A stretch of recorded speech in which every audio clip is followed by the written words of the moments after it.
No, we can't hear you. We should take the fucking glass out.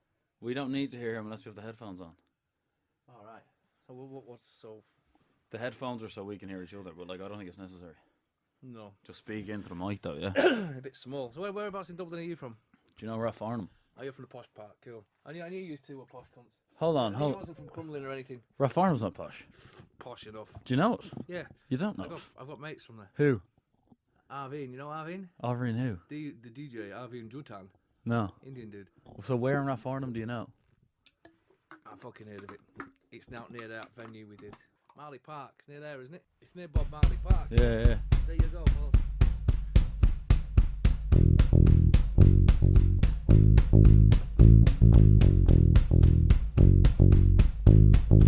the sinking sand of despair, the smell of dread in the air.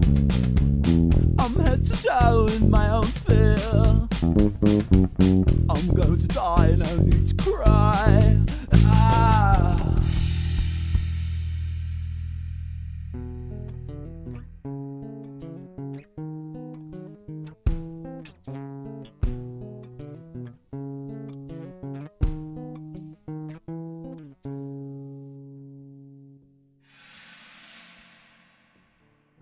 It's been how many years, my boy? Audiobook started shorter than You audio still books. don't know my tears of joy.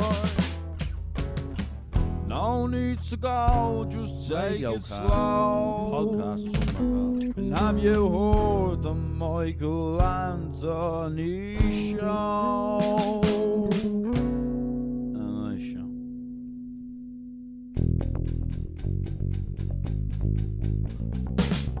Makes me feel just fine. What's it help to see? Makes me see the light. What about those tears? Cheers, believe my eyes. How's it make you feel? Makes me feel alright. Get closer to the mic there, yeah? Got in a trance, Yeah, so you're ready? trying to dance. Are you done? get closer. What the fuck? Yeah, there you go. It's like a big black. Yeah, there. Dick. Oh yeah. Yeah, so welcome to episode 39 of the Michael Anthony Show. Have you listened to the show yet? No. No, You don't know what it is at all? I have no idea who you are. No. Do you think you'll listen after? No. Maybe. Maybe. No, probably not. Definitely no. No, because I don't. Everything I do, I'd never listen back to it. Yeah. Why would I? Yeah. Correcting my mistakes, you can't just do that. So it's Yeah, off the no. cuff and badoosh, Yeah, fair enough. gone out there. You were saying there before that you knew that we were both posh boys. Oh yeah, you're definitely posh. I told you we were from You're Rath from- Farnham. Bob Marley Park. Yeah, right beside it. You seem to know a fair bit about Irish culture. Well, parents are Irish. So property though, you're proper bacon and cabbage. Oh yeah, we're known as boggers apparently in Mayo. Yeah. When Sam finally, Muck savages somewhat. So, yeah. when Sam Maguire finally comes to the county, it'll be buried in the bog, and you won't get it back. Yeah. So you better get some replicas. It won't be there for a long time though.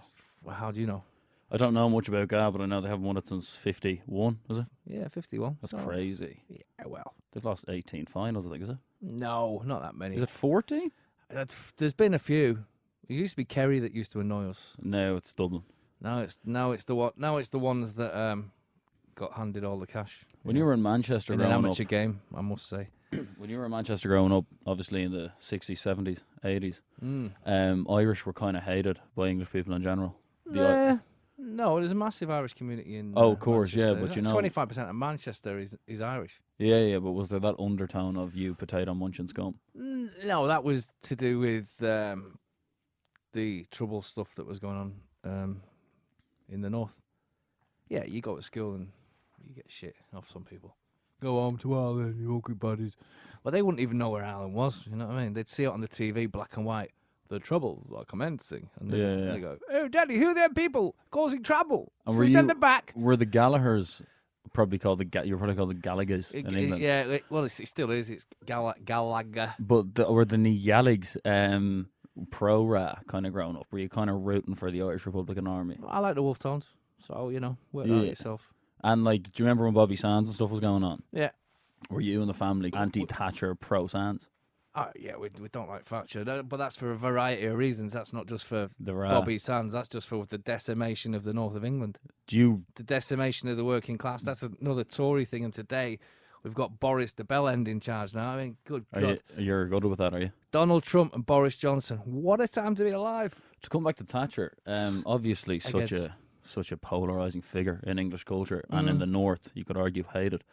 Do you kind of, in a way, thank her existence because it led to the kind of beginning of so many good cultural pieces, especially the music scene in working class England that eventually led to Oasis? I'm not going to thank her for anything. I mean, the 70s. I mean, music would have came anyway. Would it have had such an authentic feel, though, that spoke for so many voices? Because that's what bands like Oasis were, weren't they? Well, it wasn't really just in Manchester. I mean, if you look at Birmingham, UB40 specials, late 70s, early 80s, they were, you could argue, a hotter place to be than Manchester. Really? Birmingham, yeah. Birmingham had all the bands. Duran Duran. Yeah. You know, and they had Now Since Slades from 72, and then they just sort of all popped up. Well, they've not had nothing since. So maybe it was just of a time. And Birmingham is right in the centre. That's Middle England, so to speak. You were obviously the eldest in the house growing up.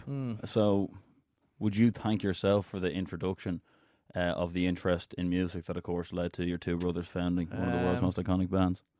Because you didn't come from a rock and roll house. No, we listened to whatever was on the radio or whatever my dad taped off the radio to subsidise his burgeoning DJ country and western career. Yeah. That's actually what he did. Yeah. No. Like, why was there a guitar in the house and stuff like that? Oh, my dad he played accordion badly, and he played the guitar badly. Like trad music. Yeah, but he would never play it. I mean, I'm sure he hijacked them instruments because you never seen him play them. But there was this ivory fucking accordion squeeze box thing in the corner, and you were told, "Don't fucking touch that, or you'll be dead." And you go, "All right, well, just look at it and go, oh, that's nice. I wonder." Then you pick up, it's dead heavy, but you put it back because you get killed. And then the guitar, you'd look at that and go, yeah, because you play guitar in school. Yeah. Did you play? Well, you pick the basics up. You go do do do do do do. Can you play a bit now? No, fuck. I give it to Noel. I said, there you go.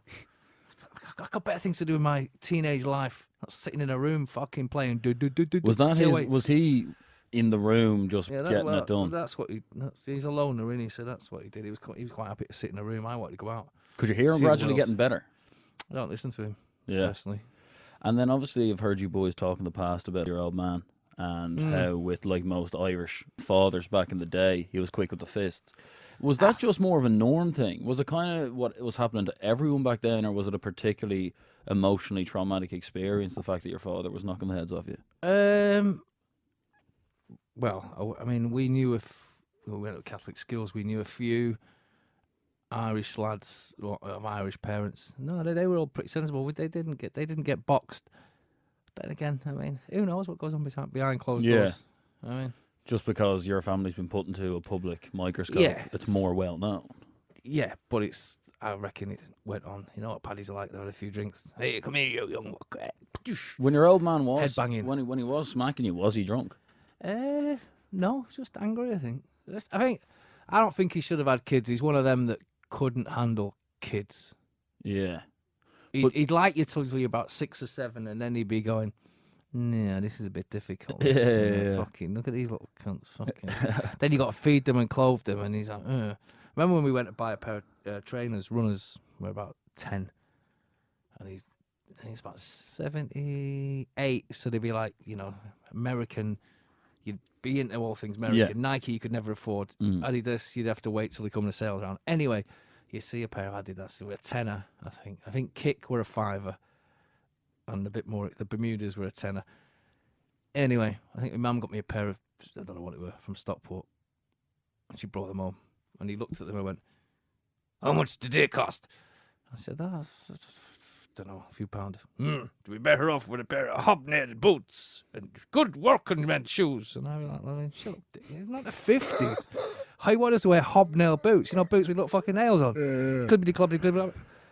So he didn't understand. Is he a miserable Irish hooer, is what the term would be? I've not seen him for 30 years. He's probably back in isn't. the day, yeah. He was no, he was the life and soul of the party outside of the house, but inside, no, he was a terrorist, wasn't 30 years. he? Yeah, around that. Peggy, who obviously the three boys have spoken nothing but positive, glorious things about, just packed up one day. Yeah, we just I think it was 86 or something. How many years is that? 86, 96, 30 years. 33. I think we've seen him till about 18, 89, maybe 90, because we kind of been poor, and he was he's self-employed, so we had to work with him. Interestingly enough, but For the 3 years after you moved out. kind of on and off. He didn't want to pay you then. Friday night he'd come in like, you're not getting paid. It's like, you what? You end up fucking working with him. What did he do? He used to lay concrete beams and floors, blocks up in sky-high buildings, football stadiums, rugby grounds. You know, like you'd have your bricks, and then you'd put the beams in across, and the cold blocks across them. And was dangerous shit, standing and balancing on fucking walls that Scouts had built and cranes. And, Did he have an interest in contacting the boys, especially after everything exploded? No, I think he just used us for slave labour until we said, fuck off, mate. Did he ever sell a few stories to tabloids for a bit of cash? I think he has. I'm not too sure. I haven't seen him, so I wouldn't know. And there'd be no contact? No. Was he City? Man City fan? Yeah, but only because it was closer to where we lived. But he got you boys into it? Technically, yes, but he used to take us at 3/4 time. So basically, after 75 minutes, the old football grounds used to open the gates in 75 minutes and let fans out.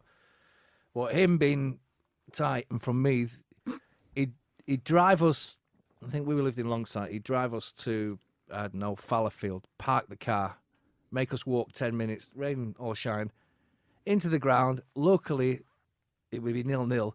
Oh, so you haven't missed anything. That's not the fucking point, mate.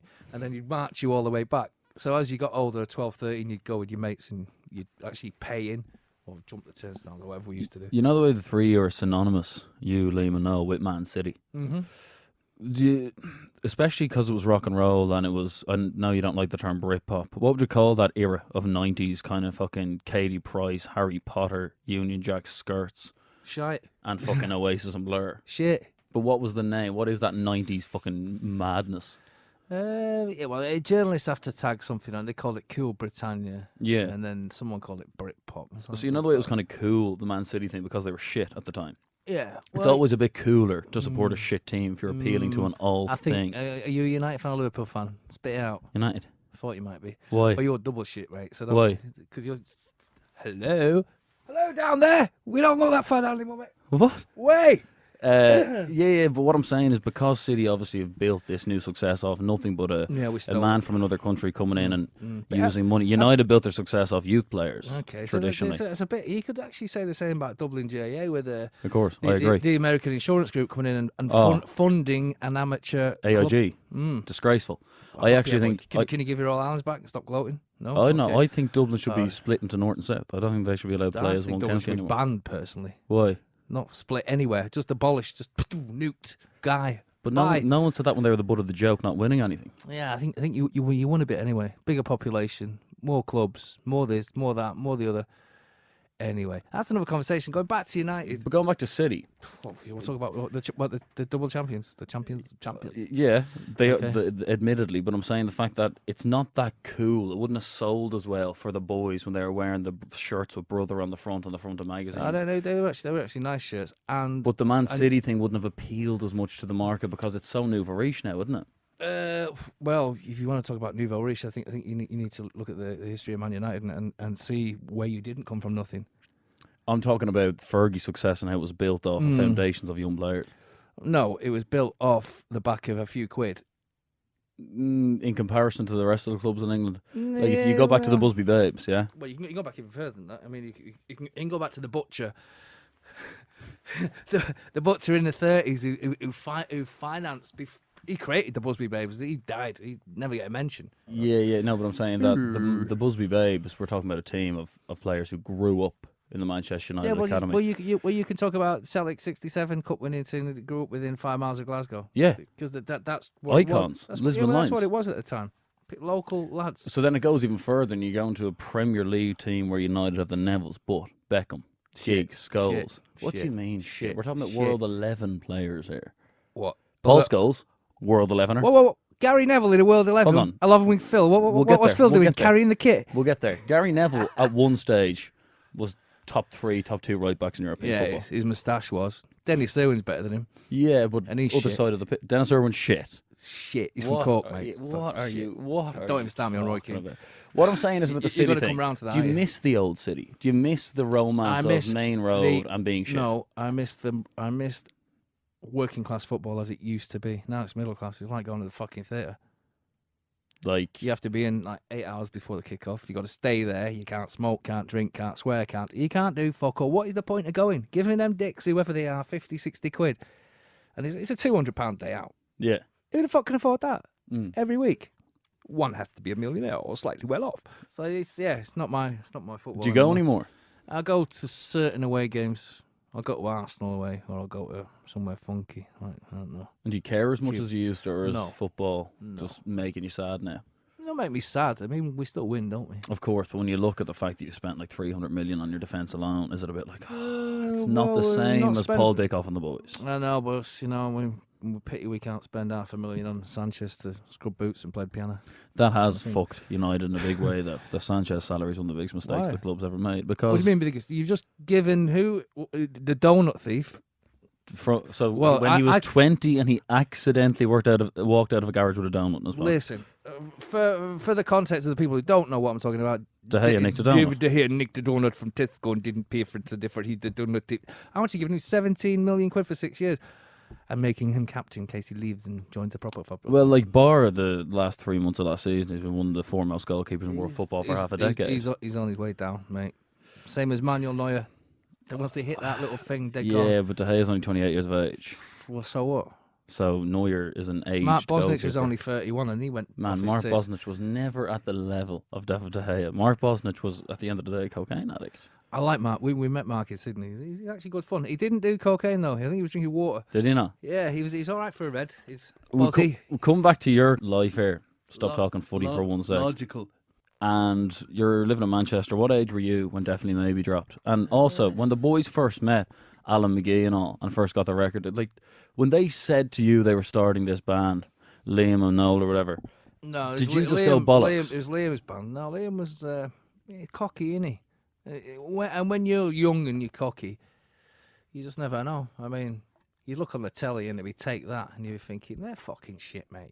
Them mongs can't sing. All they can do is dance about. Yeah. And So he starts a band. Well, yeah, he starts a band. Oh, he gets in a band that was a band, and then it's musical chairs, move people out of the way. Yeah, and he starts. Well, he didn't sing. He starts shouting or whatever they do, and then it just happened. The magic happened one day. And then obviously, 93, it came together. They were rehearsing for 2 years solid. Didn't do many gigs. Didn't leave Manchester really. Because you were a music fan, were you listening to the shit before it went out? Yeah, I mean, do you think they were good? Musically, no, but Liam had something. I mean, who knows? I think it was mid-93 when it all came together. Met Marcus Russell. He was the manager of Johnny Marr, and I remember meeting him. He had, because this is the early stage of mobile phones. He had one of them fucking bricks, them like it's like big, Morris things. Thing. Yeah. And I used to wear better blazer to work digging holes with the paddies than he turned up in. I looked at him and went, bad geography teacher, and all said, "Oh, this is our new manager, Marcus Russell." I was like, "What? Fucking pikey him." Anyway. So then they obviously write Supersonic. Supersonic was written in 94. The shit just goes mental. They basically become the most important band of the generation. What was it like going from digging holes in, as you said, a high-vis thing to being basically the... I used to work with Johnny Marr's dad. That's a little-known fact. John Marr was the grab driver for Norwest Holt's civil engineering company, and I used to work with my uncle digging fucking holes. Did you stop doing that when the boys started making millions? No, carried on that till about 93. What do you mean making millions? Yeah, you don't make millions till when they dropped Definitely Maybe and it sold all the records. How did your life change? That was 94. Yeah. I think I blew myself up a couple of times, and them days, not on purpose. You go through gas mains and cables, and cat's only got 9 lives. I think after the third time I went, fuck this. Yeah, I'm not dying on the streets of Warrington or Manchester for what? For some fucker in a, JFK Kennedy gas people. Yeah. No, it's time to do something else. So did you just go on tour with the boys or what? No. I was always looking at bands anyway, and I think McGee helped me out. I think 95, was it 95 or 96? Yeah, Alan just said, you want to scout for me? I mean, before that, I'd got offered off, what's this? Fergal Sharkey. Fergal, my perfect cousin. I know you like to do, he doesn't. I think he offered me my first scouting job, 50 quid a week. I said, no, you're all right, mate. But I think I'll wait. Obviously, birds and shit were coming at you because you were Noel and Liam's brother at one point. No. It wasn't Surely. that. Fucking birds. What, like eagles soaring? No, but women. Like in the 1990s when you were the only sibling of Noel and Liam, surely your life completely changed. No, it didn't actually. It's changed now. I'll have to wait 20 years for that. Yeah. No, I think as I get older, I've got... Were you just... I'm like a fine wine. Was it just them and then you were them. doing your own thing? Yeah. Was there any involvement whatsoever? No, I mean, that's people have asked me now because I take pictures. They go, where's all your pictures from the 90s? I mean, you could not bring a camera anywhere near them or the camera would be smashed. Really? They don't... No, that's why there's no pictures. Yeah. People assume that we all had like little 35 mils hidden, and Bonehead might have them, but... Were you on the session with them, though, throughout the 90s? No. So you weren't in on the drugs and all that shit and the crazy rock and roll? I didn't do drugs. Ever? No, what for? Yeah. No, I agree with you. I was just curious because obviously No, the boys... I used to drink booze, so therefore, I take my my pride in my nice beer belly that I've carried around the world for 30-odd years, where if I would have took drugs, I would have been skinny and like 9 stone. Was there ever any envy of the fact of what they'd done? Was there ever any No, it was total support. Yeah? No, we're not envious of anyone. No, it's fair play with him. And Someone had to do it. Was your mother shocked by the rise of the whole thing? Like, she obviously never expected it was fairly quick. I mean, 94 to 96, like 2 years. It went from fucking here to Nebworth. I mean, that's like impossible to happen. You were obviously at the Nebworth gigs. I wasn't actually. Where did I go? I went to finish my book. I went on holiday. I thought I'd pick a place where they won't play Oasis anywhere. Yeah. So I thought I'd go to Tunisia. I think you're right. North Africa. Fucking going to be no Oasis songs on any jukebox in that country. And as soon as the first bar I walked into, maybe, I was like, fucking get me out of here! Why? When they're think the kind of it was zenith of their achievements. Lomond and Nebworth I missed deliberately. I mean, But Nebworth surely was the biggest moment of their career. Yeah, well, so maybe it was. I just wasn't there. You just deliberately just were sick of it at that point. Yeah. I mean, it's gone, none of us had media training. None of us had anything. None of us had any support from anyone anywhere. I mean... Are you glad that it wasn't now? Because if you were their brother now, you would have been asked to go on fucking Love Island and all this shit. Fuck that. I wouldn't So, go there. yeah, I wouldn't even go on the beach, never mind the island. I wouldn't even put me dinky in the water. Social media, though, would have been... Your life would have been much more intruded on if it was 20 years later. Social media. I think social media is good and bad, but you got to have certain intelligence to put up with the bell ends, to be on it. Yeah. You can't just, if you're stupid, just stay off it. And were you get yourself in trouble. Were you DJing the whole time? When did you start the DJing? I started that in the 80s, before Oasis. Prior to them, I used to just do bits and bobs. Would you respect the art of DJing as much as you would kind of guitar songwriting and rock and roll? No, DJing just a laugh, innit? I mean, it's basically the next best thing to being a musician. I don't take it that seriously. I don't even mix. I don't even wear headphones. I just know the tunes. Yeah. And I'm on them fucking dicks with one ear doing this and one ear doing that and dancing around and fucking mixing off USB sticks. Yeah. No. You got to physically do something. What do you make of the current state of music and kind of the way the X Factor came in and everything fucked up? And also, I've got my own analogy on it all. It's like the 50s. After the Second World War ended in the 40s, people were looking for change. And in the 50s, there was only the rich kids that could afford instruments. And it's gone the same way. Whereas the docks have all been, closed down. They're now apartments. And nobody's got anywhere to rehearse. Only the rich people, the middle classes and above, can afford to record and rehearse. And take time. Everyone else has got a fucking... on a no-paid, low-skilled job. It's gone. As far as I'm concerned, this is why you've got Ed Sheeran and the rest of them, and they all sound the same, because they fucking do sound the same. what do you make of Ed Sheeran's music? Not a lot. Poor.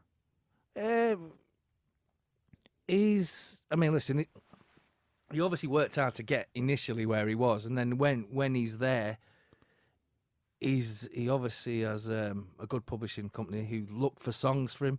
He seems to be murdering a lot of Irish songs, which I don't agree with. Yeah. You know, he needs to fuck off. Why don't you go and murder some songs from Ipswich, mate? But You know? I mean, the young people of the world now think he's Irish. He's like, look, he's got ginger hair. yeah. Oh, What? And he wears a me. fucking Dublin top or whatever top he wears, whatever's fashionable. No, he's not. Do you also think there's an element, though, of the youth of today only give a shit about things that don't matter because they're on their fucking phones all day? So necessarily lyrics, like what Oasis had or bands of days gone by, like the Beatles and all, won't matter as much because they're not really going to be moved. They're It's just all about going the to take a fucking picture. It's all about the now. It's all about the day. As soon as somebody dies today, everyone's changing their Instagram profile pictures for today, and then tomorrow be back to the Rat or whatever it was. Yes, like a band like Oasis, people went to that because they wanted to hear music and they wanted to hear lyrics. Nowadays, you go because you want a good picture. You want to say, "I was there." Oh Other yeah, people like yeah. this. There's a lot of. So therefore, music responds to the demands, and I now the noticed- demands are so limited. I noticed at Glastonbury this happened because I was on the stage looking out, and I seen a Mayo flag, and I deliberately didn't want to take a picture of a Mayo flag because the geezer who's there, he's obviously. Hey, it's on my bucket list to do Glastonbury. I'm going to bring my flag. I'm waving in the air like I just don't care. And I thought, you're not fucking getting on the end of my pictures. Then, as things transpire, I mean, I've got the pictures. I don't think I've even posted. I made sure I got a really dull one. So, eventists, I think you call them. Yeah, I mean, you never see a Mayo flag in a fucking... in Glastonbury. No, a gig... No. You'd see the flags of, like, Bolton or Blackburn or Wolves or... My teddy bear or a smiley face. You'd never see a fucking Mayo flag. So there's obviously someone who's very rich, who's got a few pounds, and he's fucking there waving his flag. Bullshit. Why do you assume he was rich and had a few pounds? Well, he is. Because How do you know? Glastonbury tickets are not cheap, are they? He could have fucking worked a waiter job for 4 years and saved for it. He's going to stand there in a field with 200,000 other people who looks like Chernobyl or the streets of Calcutta, because them fields do. He's going to stand there for 10 hours with his fucking big flag in the air. He's not going to have a pint. He's a paddy. He's going to be desperate for booze. No. So you reckon got that one he knew someone or something and he walked up? Yeah, well, I don't know who he is, but and then we had I think we had the four. Well, they did. Yeah, I know the posh because there was four lads trying to do a totem pole job thing. They did it, and I've since found out. Yeah, they're posh kids. Do you hate posh people? No, I just laugh at them. It's like because we made music popular. The poor. Yeah. The poor working class people made music popular. Like Popular music. You're not from Kenya. Do you know what I mean? Like, I know, but there's a class war everywhere, and if you don't think but did there is, Oasis did Oasis not deliberately use that though and sell it very well, as opposed to it was slightly exaggerated? You know what I mean? Like, they used to take the piss, yeah. the whole thing of if I didn't have a guitar, I'd be literally down a coal mine with lungs full of tar. Like that's probably not true. No, but we all worked.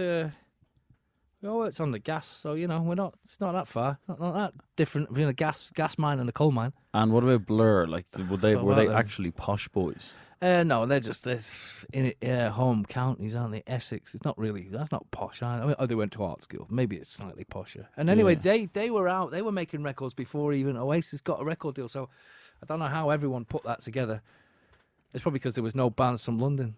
Yeah. Because the last big band before all this nonsense with the Clash in '77. So it's a long time to wait for a band. So they have to dig one out of Essex. Do you know the way? Obviously, the first two albums, definitely maybe Must Story, Morning Glory, were unbelievable. Mm-hmm. And you could argue it kind of deteriorated after that. Do you think that's because the boys had more money and the motivation wasn't there as much to write tunes and became a bit more commercial? I think as soon as money is involved, there's more people involved. So And they if lost a bit of control. Well, over the yeah. music. No will always have the control. However, things change. How can you write about, living your dreams when you now got a £5 million house and Porsches and whatever that you don't drive on the drive, and it's not the same. Your life, you cannot write to order unless I know some people can. They can sit there and go, oh right, this is the light, it never goes out. That kind of shit. Or what do you can look like, around the room and what do you make make like the Arctic Monkeys development as a band? Like, do you like their new shit? No, I didn't like them anyway. Did you not know? No, the first record, I think, because they came out of Sheffield and they came out of the internet and they kept it all, I don't know, kind of organic. But now, come on, they're wearing leather kecks now and living in America. What's all that about? Hey up, mum. I'm doing my new Elvis impression. Can you make me dinner? Come on. But is that you not- will not wear that gear around Sheffield. You know you won't. Is it not just a bit of showmanship, though? No. No, it's just. What is your favourite Oasis track?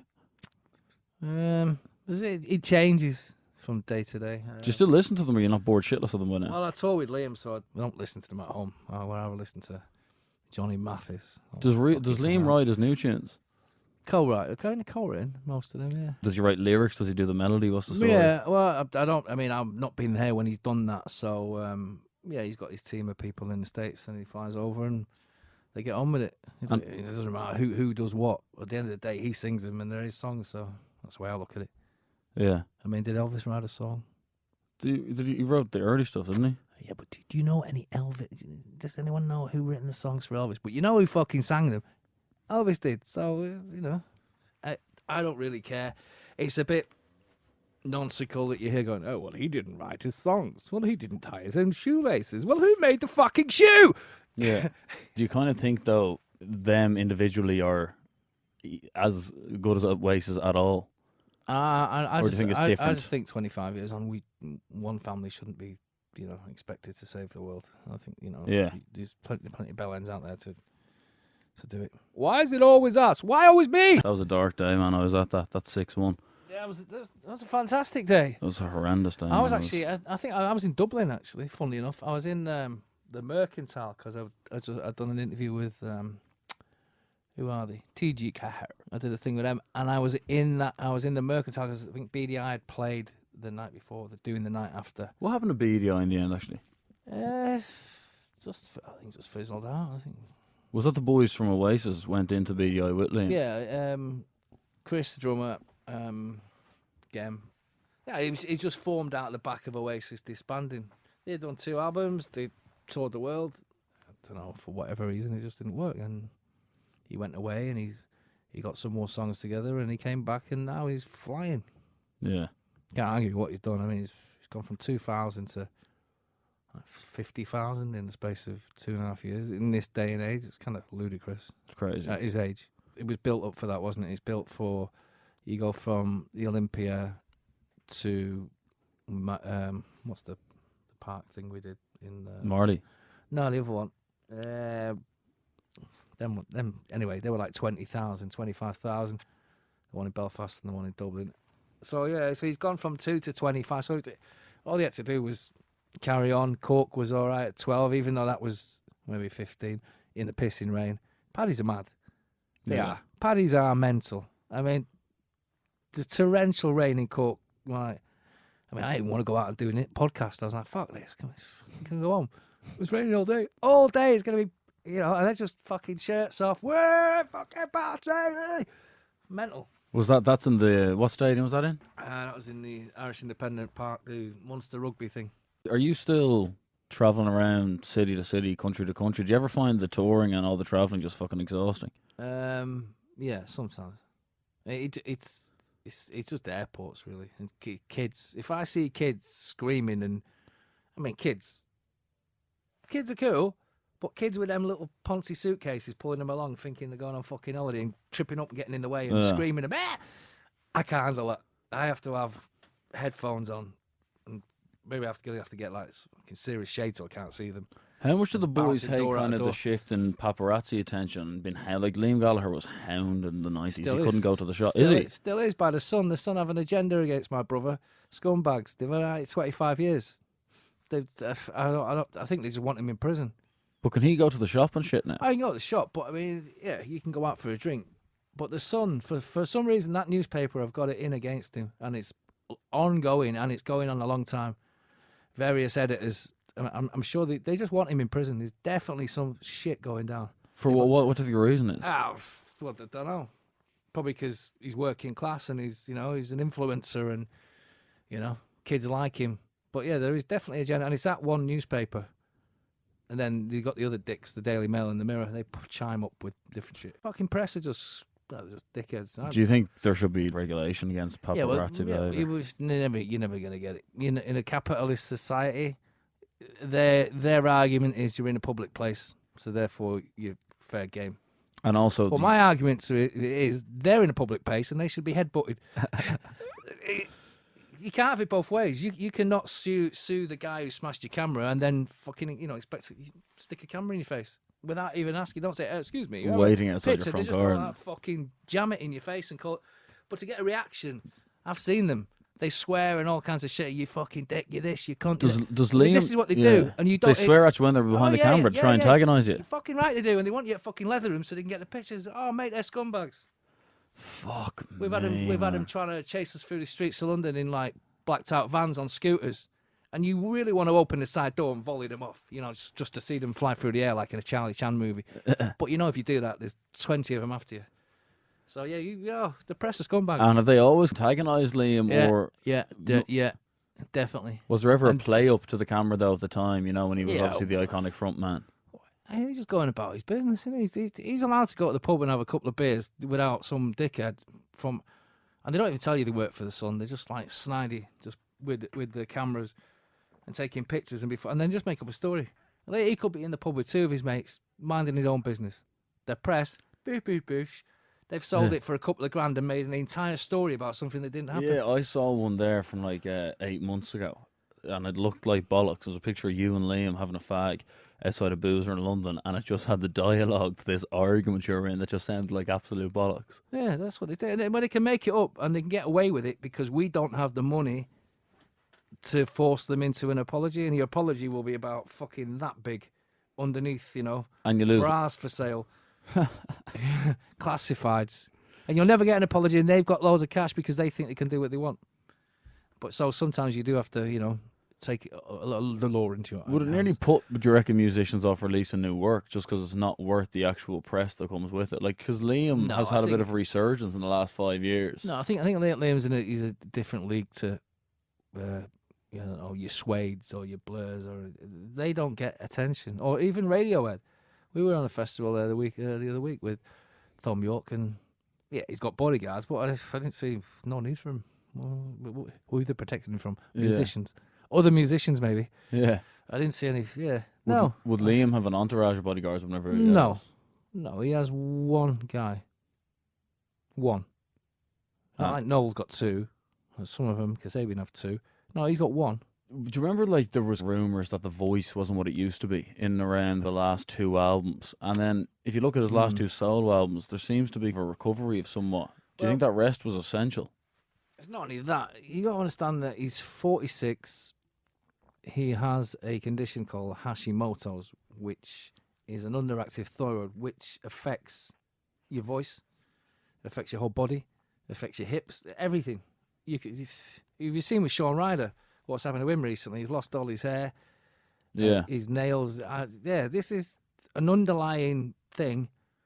There is a cure. Again, you got to be a saint. You got to go through all the cannabis oil stuff and all the, don't drink, don't smoke, don't go to bed early, go and say a few prayers, go walking. You got to change your whole fucking life to accommodate some thing that come out of just the sky. But he's adapted to his singing, and he's doing well, actually, to be fair, considering. And considering it was written off. The smoking as well, though, would obviously have a huge effect on the voice. No? He doesn't smoke though. He doesn't smoke that often. He don't smoke. I smoke 20 fags a day. He Still. doesn't. Yeah, of course, man. I'm my own little worst nightmare. How long have you smoked for? Since I was 16. Do you have any intention of giving up? What for? Live longer. What for? Does it live longer for what? Now, I've seen people who have given up and they look more ill than when, you know what I mean? Just stick at it. It's like people who give up booze. I've tried it. After a while, people wear you down, Fucking life. Unless you're going to live on a remote island where you can't buy a cigarette. Surely the you can't buy a fags, you'd booze. feel healthier if you gave up the fags. No more energy. Just look after your diet. If you get a good diet, you can still smoke. Smoking's the last bastion of fucking. You've seen the price of them. £15 a packet. Do you not just go duty free though? Yeah, well, that's why we go around the world. We're in Ukraine and we're £1.50. But do you never fear that one day, like getting lung cancer or anything like that? No. So what? You're gonna get fucking something, aren't you? Yeah. You live in London. You're gonna get attacked by a fucking bagel or an avocado with toast that's gonna take your head off. But would you not want to live till 87 or something? No. What for? Have you seen the fuck? Living, breathing. No, 15, 20 years. I'm out of here. Get on with it. Really? Yeah. You died 65 right now, no bother. Fucking no bother. What is the future? Boris Johnson, Donald Trump. Fucking, what, you want us to stay here for another 30 years? Watching City win countless titles? How boring would it be? Yeah, I'd like to see Mayo win the All-Ireland, but that's about it. Then I'm not arsed, though, really. Yeah. To tell you the truth, because some of the Mayo fans are kind of embarrassing with all their flags and they're like the praise of fucking average players. It's like it is kind of embarrassing. I kind of have to step back and go, fucking shit. What kind of average players were talking about getting praised? Oh, well, there's a lot of them in the opening shops and fucking boutiques or whatever they've got. I'm not mentioning any What names. do you make of the fact that Gal players don't get paid? Oh, they get paid. No, I know, but in terms of actual salary, what would you make of the idea of franchising Gaelic football, no longer having counties? We get all these Irish millionaires to buy teams like the Kilkenny Wildcats, the Offaly Orioles. Get players from every county to play together. Why not? Bring the Aussies over, have a bit of a tear up. I mean, listen, there's plenty of Irish money in America to do it if they want to do it. The Sky Sports deal, the Super 8s, that was a stitch up. Do you not like the Super 8s thing? A, it's a load of bollocks, and B, it's a stitch up. Sky have paid the Grab All Association cash. It was just not filtered down to the players. And how can you have an amateur game ruined by, it's fucking ludicrous. Did you play, Guy? Yeah, I played at Crook Park when I was a young lad. For who? We were Usheen's champions of Burton, I'd have you know. We played against Kilmacud Crokes, who were a very good team. Yeah, even in the 80s. I remember them having their own ground, and we were like going, the fuck is this? Because they were in a culture shock when they came to us. They were changing the backs of cars. And you were a team full of tans? Well, no, we wasn't. No, it was... No, Few Irish guys playing? No, we were all second generation Irish. I mean... So tans? Are we tans now? Yeah, tans. second generation. Oh, that's tans, is it? Well, without us, you'd have no Irish pubs in Britain and abroad. So I would take back that allegation. Yeah, I am of course messing. But who were you like? Was one of your brothers playing in Croker? Was you? Me and Noel played at Croke Park. We got. I still remember the day we come over on a ferry. It was arranged by Paddy Johnson, who was Offaly captain 1950. He was one of our coaches. And, we got the ferry over. And, it's like putting 30 lads on a ferry. Fucking... Because it was pre-vodka. So Pernod. Oh, you were boozing? Oh, yeah, Pernod and black. And then I think there was a nightclub in Dublin, which wasn't too far away. I think a few of the lads trying to hang out. We were like 16 years of age, 17. We played minor. And, the Croke Park game was a disaster. But the captain of the 82 Offaly team had come in to give us a pep talk. Right, boys, you're playing at Croke Park. So, boys, go out there, leave nothing on the field. We're like going, fuck it. We're lucky if we're going to get out there because some of them were, I think they were hungover or what were they doing. Young bucks. Yeah, and we had two matches, one at Croke Park, one at Kilmacud, and then we had the return in Manchester. I remember I played in goals in the second game. I was corner forward in the first game. In the second game, I'd go in goal. I remember behind the goals, there was fucking... youths, shall we say, going, get home, Brett's out. And I was like, we're fucking Irish. Our parents are Irish. That's what we're here for. We're not fucking here, we're not Spanish, are we? Yeah. And they were like, Brit's out of there behind the goals. I'd be like, whatever, man. We just got on with it, Yeah. They're not going to kill us, were they? They're not going to, wasn't going to machine gun us. How different do you think your life would have been if Oasis didn't happen? Like, do you nearly sometimes wonder? Probably just doing what we always did, I suppose. But saying that, there's a few guys who went to my school who were involved in the music business. Really? Martin Finn was one of them. He worked for Virgin. Paul Fletcher I went to school with. He worked for EMI. Rob Manley signed a Chemical Brothers. So there is a, St Mark's was the place. Alan McLaughlin played for the Republic of Ireland. He went to the same school as me. Noel's class. What was the school? St Mark's, RC, Disbury. So we had a few successfully kind of people coming out of there. In our times, even though they were poor times, they were fun times. Was there a real religious upbringing for the Gallaghers growing up? Like, were you saying the rosary every night and all that shit? No, I wasn't doing that, but we have to go to Knock. This before we had the airport, you see. Yeah. Before the Vision came, we had to... Our uncle would drive us in his car. He'd come down from Yorkshire. We'd all pile in the estate. Sneak on the ferry, throw a blanket over Liam. Fucking be quiet. Can't afford to pay for 3 years, 2 years. Was Liam kind of mental when he was younger? No, he's just boisterous, isn't he? Yeah, was he the same though? I mean, like, was he he the same kind of? No, just cheeky. Because we'd be working in, he'd want his pocket money. I'm giving you fucking money for doing nothing. I'd send him to the shop and he'd take a day to come back. I'd be like, I could have gone on my own, mate, quicker. You're on a boat, con. Attitude. It's like, the fucking... I want to kill him. Yeah, he's infuriating. Still is now, to a point. What's is it true that Peggy still lives in the same house that you all grew up in Manchester? Oh, no, we didn't grow up in there. No, we got that when we were 18. Well, I was 18, I think. But she still lives in a relatively humble home in Manchester. Yeah. And that's all she needs or wants. She wouldn't have any... Well, she's got a house in Ireland, hasn't she? So she got... Where's the house in Ireland? Oh, in Mayo. Yeah, that's where Mayo massive. We keep our roots. Do you go back much? Yeah. Don't go back as often because the internet over there is diabolical, mate. I swear. 1 meg in 2019 is a disgrace. Why didn't you need the internet so badly? What else is it to do? If I go back there, I'll be an alcoholic. Oh, yeah, you're 3.5 miles to the nearest town. There's 10 pubs. What are you going to do? Yeah. No, you're dead right. What are you going to do? Go to the bog and foot turf? Or are you going to go to the pub? Yeah. And sink pints of plain? What do you make of that drinking culture of Ireland? Nice to be there for a day or two, but would you hate to be from it? Would you hate to live in Ireland? People have asked me this question a few times. Now, the new Ireland, I wouldn't live there. Because there is definitely a new Ireland. The old Ireland, the romantic one before the Celtic Tiger, yeah. I think everyone from Manchester with Irish parents would dream of going to live because it was idyllic and it was nice. Yeah. And it was, instead of 10 pubs, it was 20 pubs. Yeah. And it was cool. An adventure, but then the Tiger came in and... Would you have seen a shift in the Celtic Tiger from even visiting Ireland? Would you have gone, this place has gone to the shit? Yeah, well, here you go. Here's a true story for you. You'll like this. I don't think my cousin's too keen on me repeating it, but give a shit. In 96, in the middle of Oasis fame, my mum said, do you fancy going to Ireland? What for? Oh, bring some clothes home to your poor cousins in Tipperary.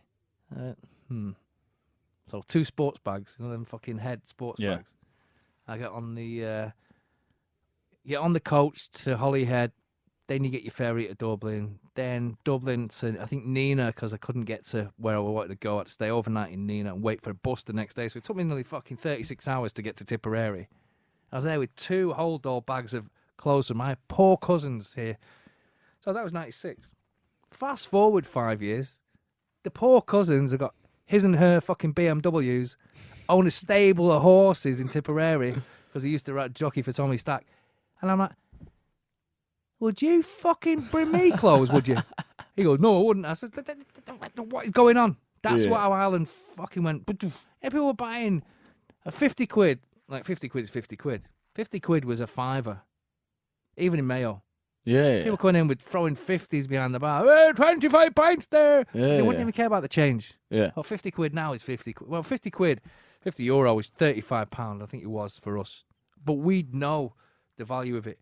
Where back in them boom times, it was like money was fucking just flying out of the skies. What would Liam's kind of attitude with money be? Would he be a lavish spender, or would he just be? We like clothes, don't we? Are you involved in Pretty Green? No. He's that's gone now. That's at JD Sports. But they bought it, did they? Yeah, whatever happened to it? Yeah, they've got it.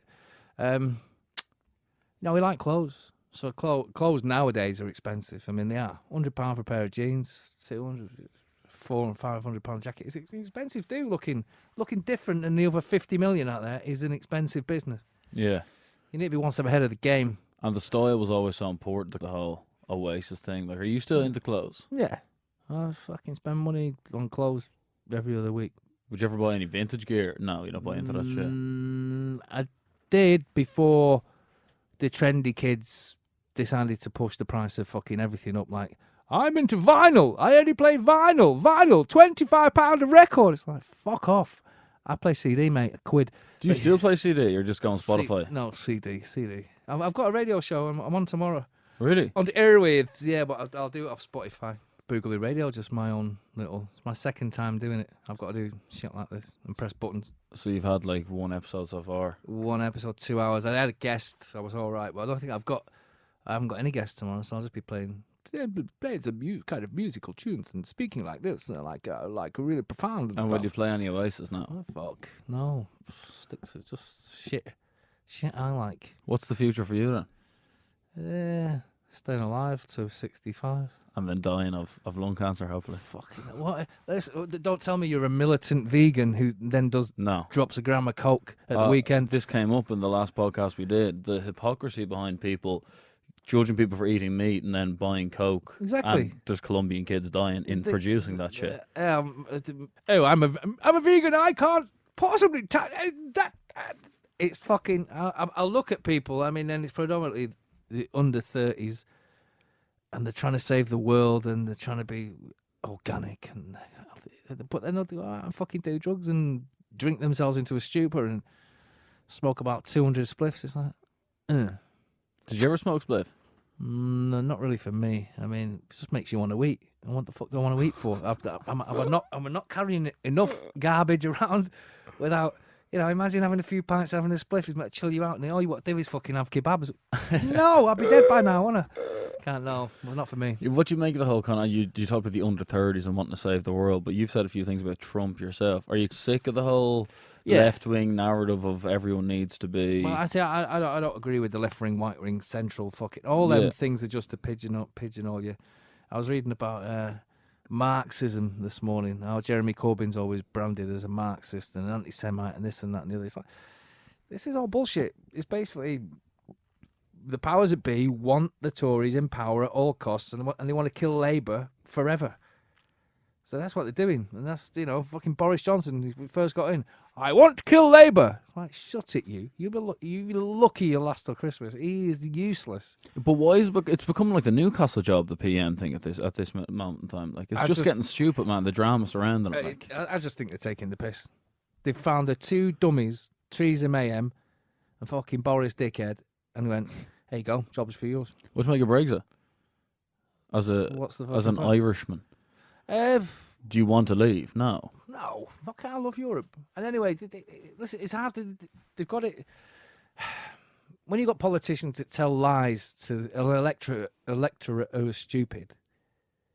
I mean, you had the Nissan plant in Sunderland who will now pull out of making cars in Sunderland. Sunderland will be fucking decimated, and 70% of the people up there voted to leave.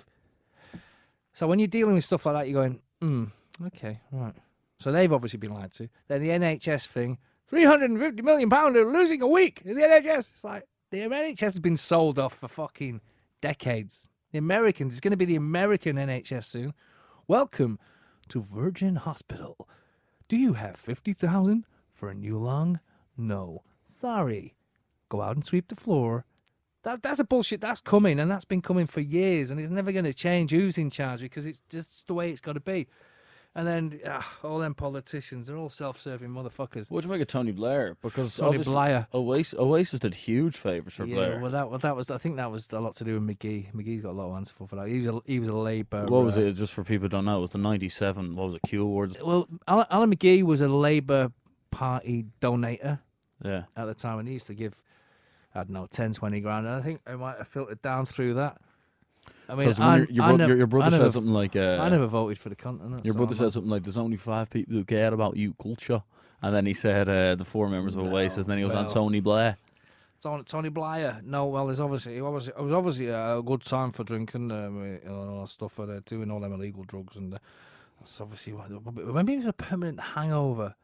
No, Tony Blair, he's not Labour. He's a Tory who infiltrated the Labour Party. And he brought all his minions in, and Jeremy Corbyn is still dealing with them people behind the scenes. He can't get rid of them. So, where's Tony Blair? That's 97. So that's what? 20-odd years of them self-serving scumbags, Tory lights, who are still in the Labour Party and still won't go, but are causing trouble behind the scenes. Yeah. So it's basically,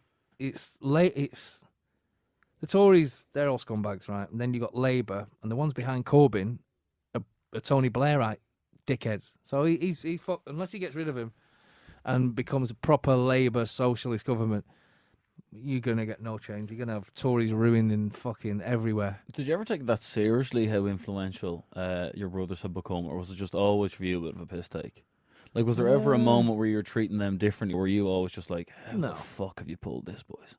No, there was none of that. I mean, they did their thing, and we just got on with that. Did you see a change in them? Did they ever start thinking they were deadly? listen, I don't know. I mean, fame changes everything. Money changes everything.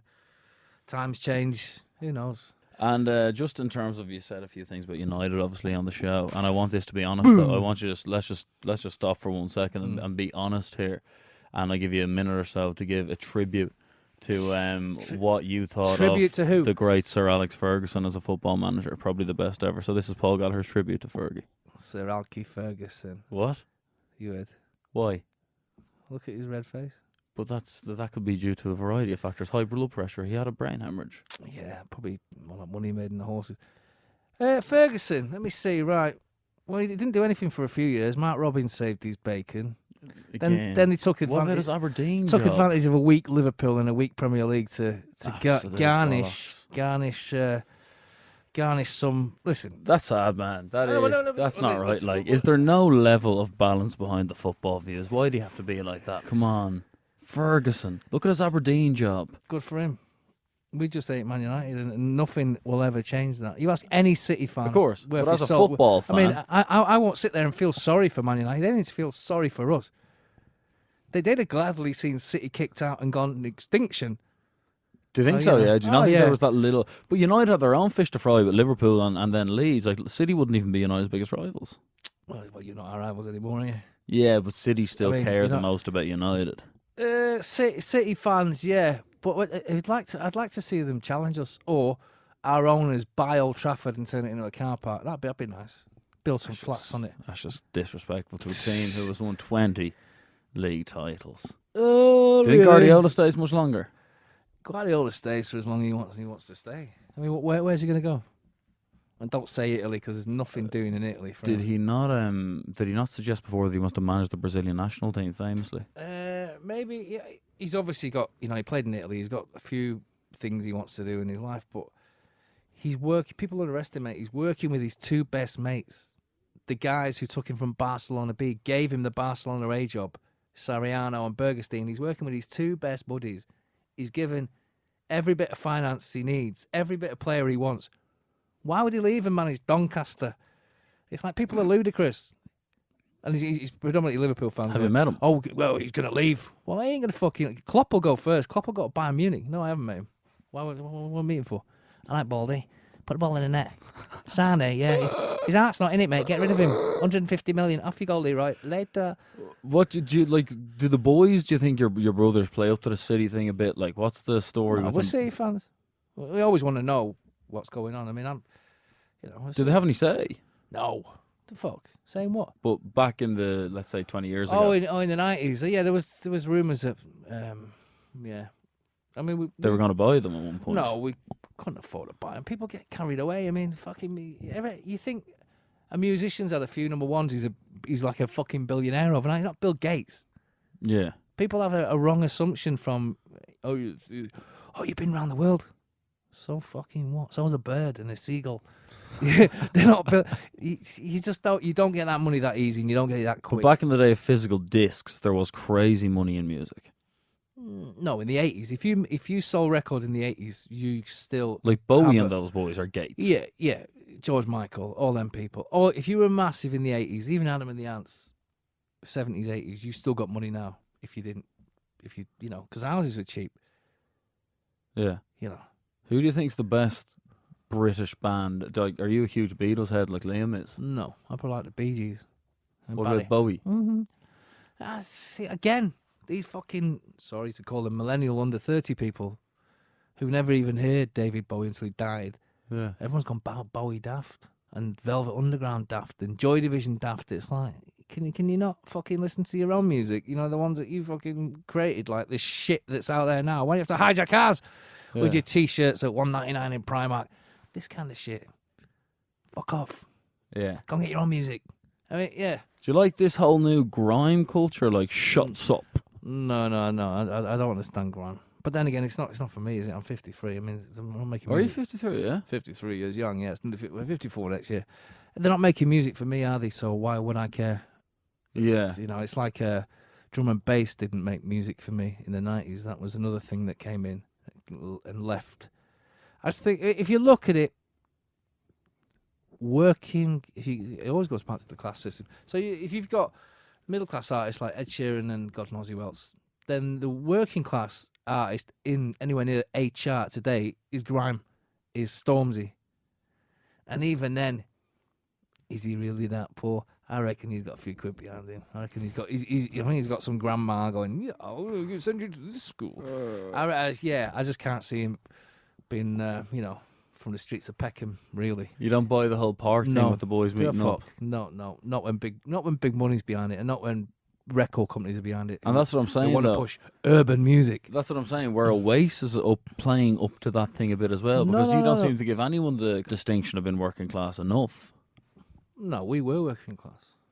But who else was? Who else would you say, made it from the bottom? Who else? Smiths? No. Smiths. Stone Roses?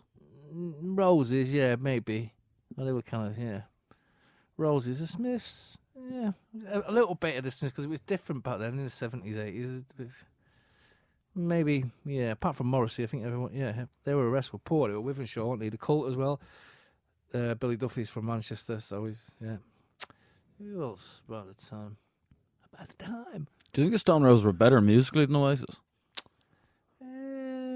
They had that funky gig where Ian can't sing, so there's. Do you not think so? There's 1-0 to Liam. Do you not think? Yeah, Liam was a remarkable singer at his peak. And a front man, there's 2-0. What do you make of the plagiarism thing? Like Oasis copied Cigarettes and Alcohol from T-Rex. They copied fucking whatever from Neil McGean's Free to Be an Idiot. Did they? I mean, listen, I think Travis lifted a bit of Oasis. Listen, there's bands out there, there's only so many guitars on so many chords on a guitar. Well, Cigarettes and Alcohol and T-Rex are ridiculously similar. As I said, guitar's been going, since the 50s, so what's that, 70 years of a guitar. Only so many chords on a guitar.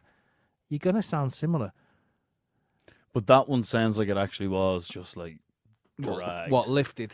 Yeah, just drag. Audio. Shall it be lifted? There. No, I don't know. You're going to have to ask him. Not with me, is it? Bom, bom, bom, bom, bom, bom, bom. Ow, ow, ow. Not with me. That one. Did you never consider picking up an instrument to join in with the boys? No. What for? Well, we're not the fucking Osmonds, are we? hey, Marty, can we have some more bass? Oh, what? Did Peggy go to the gigs back in the day? Yeah, she don't go anymore now. She's 75. But she go to Nebworth and all that kind of thing? No, she'd go to the arenas. So she'd go to Manchester when she was about in her 50s or 60s. And none of that, like, she would have been happy, but none of it overly impressed her. It was still bacon and cabbage for dinner and watch your manners. We didn't have bacon and cabbage. We're not in Ruski. We're not stuck in, the back end. Don't be, just peel them spuds and make sure there's lessons of butter on salt and pepper. You're not in the wind that shakes the bar. We were fucking in the city of Manchester. I mean, probably got, I still remember some of the evening meals she used to give us when we come home from school. Liver and onions. You'd be like going, fucking not eating liver and onions. If you don't eat it, you'll starve. And you're like, oh. Yeah. You just look at it. Liver, onions and spuds. And the watered down milk. Cause why'd they move to Manchester? For work. Yeah. My mother was one of 11. Shit. So, she had to move in 63, 64. There used to be a train. I know you dubs have had trains for years because you've still got one. But in the west of Ireland, there used to be a train line which stopped in about 67. So you could get on, you could leave your little hovel, with no roof, come out, buy a ticket for the boat to England. You'd have to get a Dublin, but you could get there by train and boat. And it's kind of easier. Now it's not. It's fucking, you need a car, and you need this. And Manchester was a big Irish movement. Right, well, Paul Gallagher, thanks very much for coming on to the Michael Anthony Show, and it's been an absolute pleasure speaking to you. Thanks very much, Posh Boy. I gotta try and check it out later, on the old Tinterweb. On the what? The Tinterweb. Tinder? The Tinterweb. What's Tinterweb? Oh, it's the internet, the Tinterweb. Where's the one we call the Tinterweb? It's goodbye from me.